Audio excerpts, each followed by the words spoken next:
Unwilling to believe he had become an object of aversion to Amabel, Rochester renewed his solicitations on the following day, and calling into play his utmost fascination of manner, endeavored to remove any ill impression produced by his previous violence.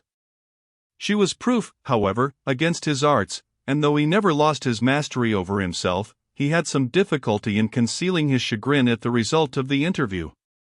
He now began to adopt a different course, and entering into long discussions with Amabel, strove by every effort of wit and ridicule, to shake and subvert her moral and religious principles. But here again he failed, and once more shifting his ground, affected to be convinced by her arguments. He entirely altered his demeanor, and though Amabel could not put much faith in the change, it was a subject of real rejoicing to her. Though scarcely conscious of it herself, he sensibly won upon her regards, and she passed many hours of each day in his society without finding it irksome. Seeing the advantage he had gained, and well aware that he should lose it by the slightest indiscretion, Rochester acted with the greatest caution. The more at ease she felt with him, the more deferential did he become, and before she was conscious of her danger, the poor girl was once more on the brink of the precipice. It was about this time that Leonard Holt, as has been previously intimated, discovered her retreat, and contrived, by clambering up a pear tree which was nailed against the wall of the house, to reach her chamber window.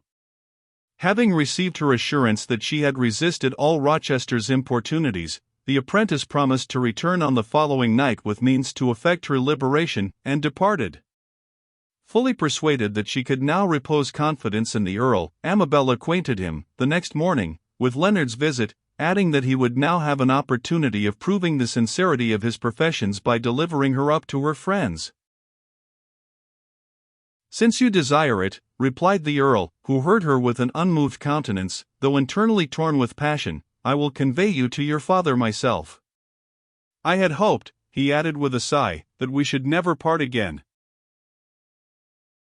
"I fear I have been mistaken in you, my lord," rejoined Amabel, half repenting her frankness. "Not so," he replied. "I will do anything you require, except deliver you to this hateful apprentice. If it is your pleasure, I repeat, I will take you back to your father." "Promise me this, my lord, and I shall be quite easy," cried Amabel, joyfully. "I do promise it," he returned. "But oh! Why not stay with me, and complete the good work you have begun?" Amabel averted her head, and Rochester, sighing deeply, quitted the room. An attendant shortly afterwards came to inform her that the Earl intended to start for London without delay, and begged her to prepare for the journey. In an hour's time, a carriage drove to the door, and Rochester, having placed her imprudence in it, mounted his horse, and set forth. Late on the second day they arrived in London, and passing through the silent and deserted streets, the aspect of which struck terror into all the party, shaped their course towards the city. Presently they reached Ludgate, but instead of proceeding to Wood Street, the carriage turned off on the right, and traversing Thames Street, crossed London Bridge. Amabel could obtain no explanation of this change from Prudence, and her uneasiness was not diminished when the vehicle, which was driven down a narrow street on the left immediately after quitting the bridge, stopped at the entrance of a large courtyard. Rochester, who had already dismounted, assisted her to alight, and in answer to her hasty inquiries why he had brought her thither, told her he thought it better to defer taking her to her father till the morrow. Obliged to be content with this excuse, she was led into the house, severely reproaching herself for her indiscretion. Nothing, however, occurred to alarm her that night. The Earl was even more deferential than before, and assuring her he would fulfill his promise in the morning, confided her to Prudence. The house whither she had been brought was large and old-fashioned. The rooms had once been magnificently fitted up, but the hangings and furniture were much faded, and had a gloomy and neglected air. This was especially observable in the sleeping chamber appointed for her reception. It was large and lofty, panelled with black and shining oak, with a highly polished floor of the same material, and was filled with cumbrous chests and cabinets, and antique high-backed chairs. But the most noticeable object was a large state bed, with a heavy square canopy, covered, with the richest damask, woven with gold, and hung with curtains of the same stuff, though now decayed and tarnished. A chill crept over Amabel as she gazed around. "I cannot help thinking," she observed to Prudence, "that I shall breathe my last in this room, and in that bed." "I hope not, madam," returned the attendant, unable to repress a shudder. Nothing more was said, and Amabel retired to rest. But not being able to sleep, and having vainly tried to compose herself, she arose and opened the window. It was a serene and beautiful night, and she could see the smooth river sparkling in the starlight, and flowing at 100 yards distance at the foot of the garden. Beyond, she could indistinctly perceive the outline of the mighty city, while nearer, on the left, lay the bridge. Solemnly across the water came the sound of innumerable bells, tolling for those who had died of the plague, and were now being borne to their last home. While listening to these sad sounds, another, but more doleful and appalling noise, caught her ears. It was the rumbling of cartwheels in the adjoining street, accompanied by the ringing of a handbell, while a hoarse voice cried, "Bring out your dead! Bring out your dead!" On hearing this cry, she closed the window and retired. Morning broke before sleep visited her weary eyelids, and then, overcome by fatigue, she dropped into a slumber, from which she did not awake until the day was far advanced. She found Prudence sitting by her bedside, and alarmed by the expression of her countenance, anxiously inquired what was the matter. "Alas! Madam," replied the attendant, "the Earl has been taken suddenly ill. He set out for Wood Street the first thing this morning, and has seen your father, who refuses to receive you. On his return, he complained of a slight sickness, which has gradually increased in violence, and there can be little doubt it is the plague.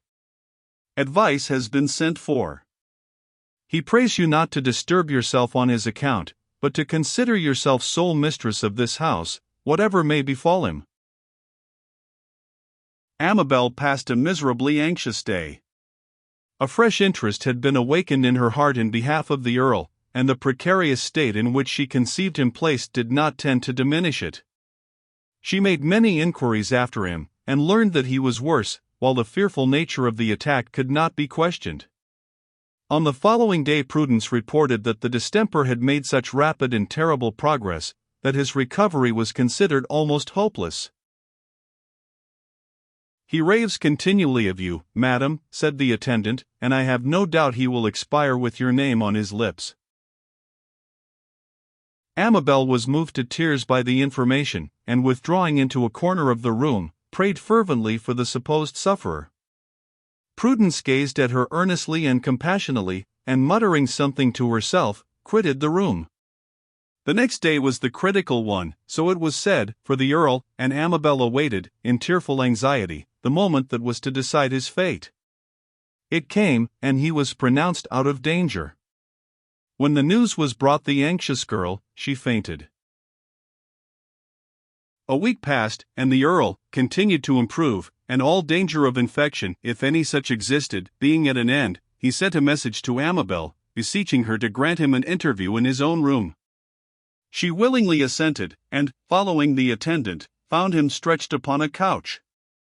In spite of his paleness and apparent debility, however, his good looks were but little impaired, and his attire, though negligent, was studiously arranged for effect. On Amabel's appearance he made an effort to rise, but she hastened to prevent him. After thanking her for her kind inquiries, he entered into a long conversation with her, in the course of which she displayed sentiments so exactly coinciding with her own, that the good opinion she had already begun to entertain for him was soon heightened into the liveliest interest. They parted, to meet again on the following day, and on the day following that. The bloom returned to the Earl's countenance, and he looked handsomer than ever.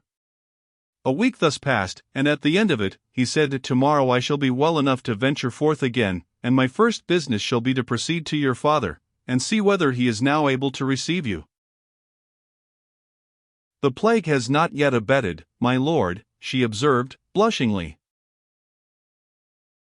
"True," he replied, looking passionately at her. "Oh, forgive me, Amabel," he added, taking her hand, which she did not attempt to withdraw. "Forgive me, if I am wrong. But I now think your feelings are altered towards me, and that I may venture to hope you will be mine?"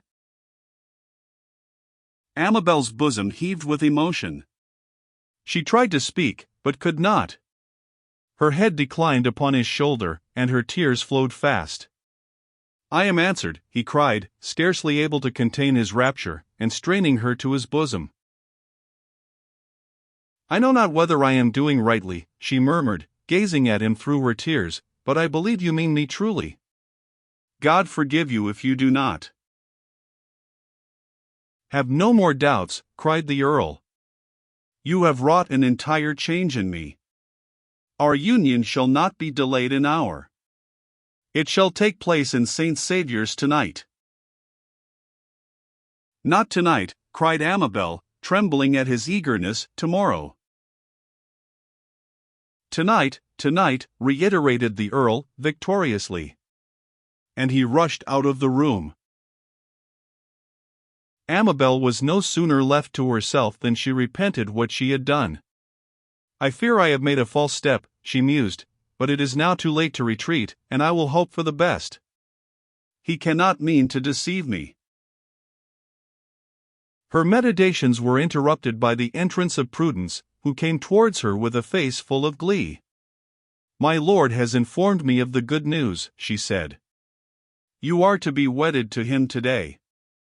I have expected it all along, but it is somewhat sudden at last. He has gone in search of the priest, and in the meantime has ordered me to attire you for the ceremony. I have several rich dresses for your ladyship, for so I must now call you, to choose from." "The simplest will suit me best," replied Amabel, "and do not call me ladyship till I have a right to that title." "That will be so soon that I am sure there can be no harm in using it now," returned Prudence. "But pray let me show you the dresses."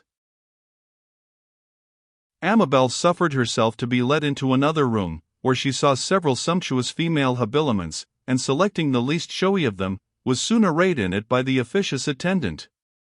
More than 2 hours elapsed before Rochester returned, when he entered Amabel's chamber, accompanied by Sir George Etheridge and Pillicoddy.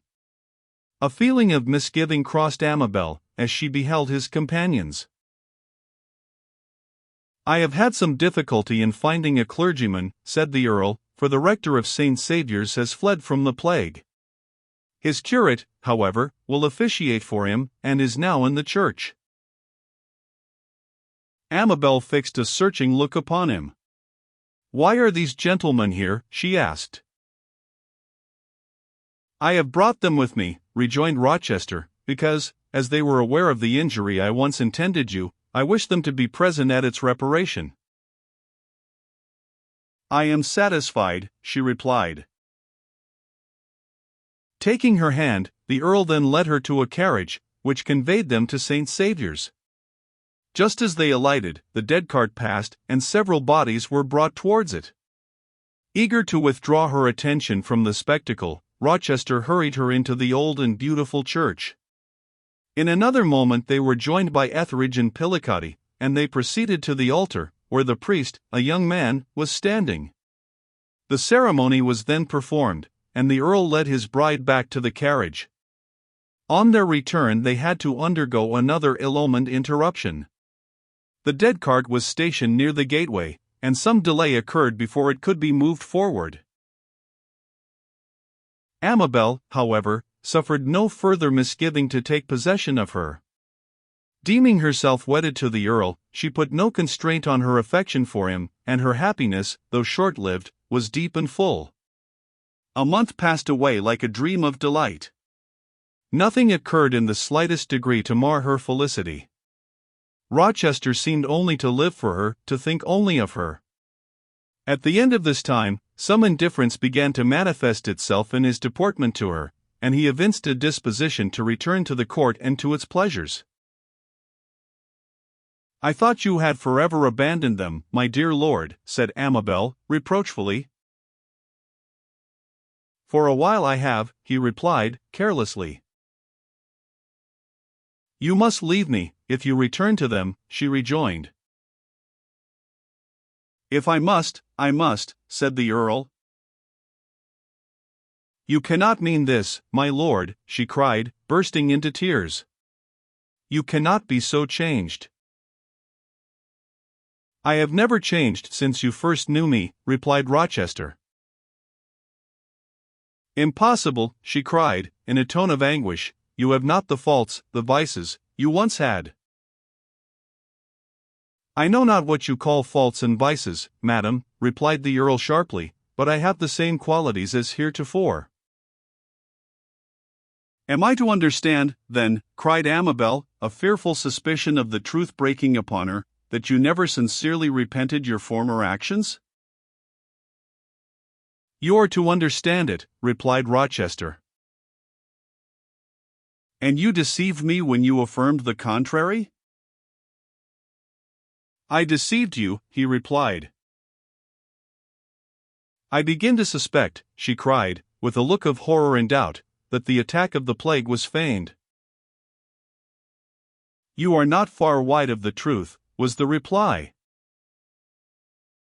"And our marriage," she cried, "our marriage? Was that feigned likewise?" "It was," replied Rochester, calmly. Amabel looked at him fixedly for a few minutes, as if she could not credit his assertion, and then, receiving no contradiction, uttered a wild scream, and rushed out of the room. Rochester followed, and saw her dart with lightning swiftness across the courtyard. On gaining the street, he perceived her flying figure already at some distance, and greatly alarmed, started in pursuit. The unfortunate girl was not allowed to proceed far. Two persons who were approaching, and who proved to be Etheridge and Pillicoddy, caught hold of her, and detained her till Rochester came up. When the latter attempted to touch her, she uttered such fearful shrieks, that Etheridge entreated him to desist. With some difficulty she was taken back to the house. But it was evident that the shock had unsettled her reason. She alternately uttered wild, piercing screams, or broke into hysterical laughter. The Earl's presence so much increased her frenzy, that he gladly withdrew. "This is a melancholy business, my lord," observed Etheridge, as they quitted the room together, "and I am sorry for my share in it. We have both much to answer for." "Do you think her life in danger?" rejoined Rochester. "It would be well if it were so," returned the other, "but I fear she will live to be a perpetual memento to you of the crime you have committed." Amabel's delirium produced a high fever, which continued for 3 days. Her screams were at times so dreadful, that her betrayer shut himself up in the furthest part of the house, that he might not hear them. When at last she sank into a sleep like that of death, produced by powerful opiates, he stole into the room, and gazed at her with feelings which those who watched his countenance did not envy. It was hoped by the chirurgeon in attendance, that when the violence of the fever abated, Amabel's reason would be restored. But it was not so. Her faculties were completely shaken, and the cause of her affliction being effaced from her memory, she now spoke of the Earl of Rochester with her former affection. Her betrayer once ventured into her presence, but he did not repeat the visit. Her looks and her tenderness were more than even his firmness could bear, and he hurried away to hide his emotion from the attendants. Several days passed on, and as no improvement took place, the Earl, who began to find the stings of conscience too sharp for further endurance, resolved to try to deaden the pangs by again plunging into the dissipation of the court. Prudence had been seized by the plague, and removed to the pest-house, and not knowing to whom to entrust Amabel, it at last occurred to him that Judith Malmains would be a fitting person, and he accordingly sent for her from St. Paul's, and communicated his wishes to her, offering her a considerable reward for the service. Judith readily undertook the office, and the Earl delayed his departure for 2 days, to see how all went on, and finding the arrangements, to all appearances, answer perfectly, he departed with Etheridge and Pillicoddy. Ever since the communication of the fatal truth had been made to her by the Earl, his unfortunate victim had occupied the large oak-panelled chamber, on entering which so sad a presentiment had seized her, and she had never quitted the bed where she thought she would breathe her last.